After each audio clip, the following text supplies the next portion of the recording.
Hi guys, Brexiteers both in the media and in politics are having a bit of a mix between a hissy fit and a complete meltdown over rumours that the current President of the European Commission, Ursula von der Leyen, has the support of US President Joe Biden to be the next Secretary General of NATO.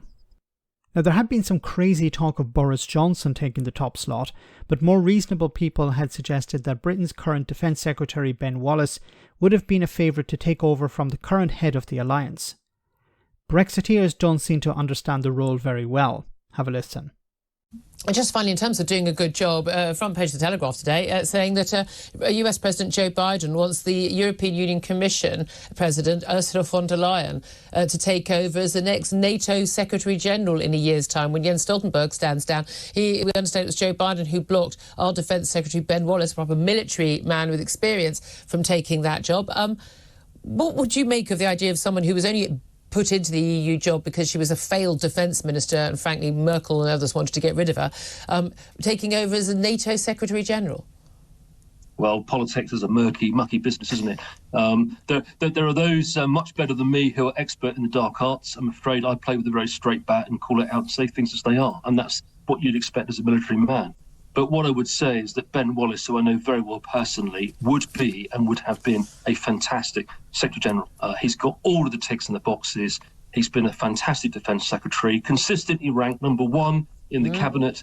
And I have to say, I'm disappointed if what I hear is true of the stance of our allies who have blocked that appointment. I'm just very worried. Let's give it to those who can do the job, not those to satisfy some kind of political itch. Indeed, Ursula von der Leyen is not anyone's first choice, apart from Joe Biden, as I would suggest.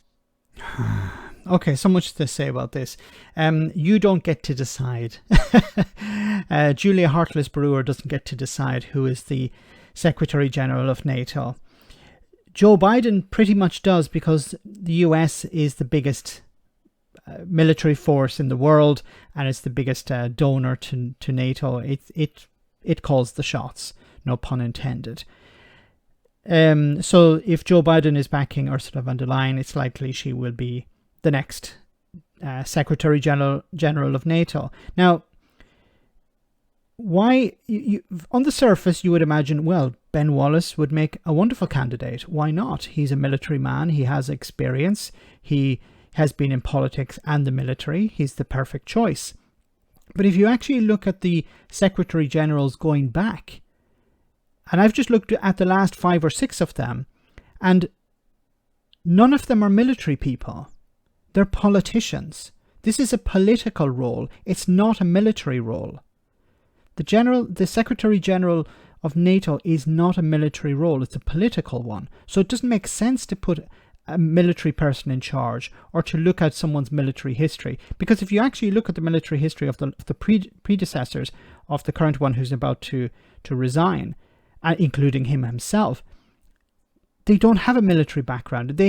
Some of them had military service when they were teenagers or in their early 20s, and then they became politicians. One of them was conscripted for a few years in the 1970s.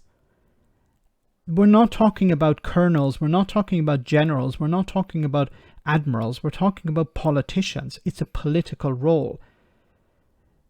So Ben Wallace, yes, ticks some boxes. And I don't have anything against Ben Wallace. Perhaps he would make a good Secretary General of NATO. But there is something against him. Brexit. In a recent video where Nigel Farage was confronted with that reality by an expert in the Air Force, a former air commander, I think he was, he pointed out that the UK is a diminished force on the world stage. And the British military is a diminished force on the world stage too. So if there's a problem in Europe, Joe Biden or the next US president is going to call Europe. They're not going to call Britain. And the sad reality also is that Ben Wallace was a Remainer. Ben Wallace pointed out in 2016 and before the referendum that leaving the EU would be bad for the British military. He said this would be bad for Britain, and he was right. So the sad thing is that Ben Wallace could have been the next Secretary General of NATO if the UK had been a member of the European Union. But because it's out and it's a more diminished force in the world, then it's off the table, it seems. Let me know in the comment section, guys, what you think. As always, your comments are greatly appreciated. Thanks a lot.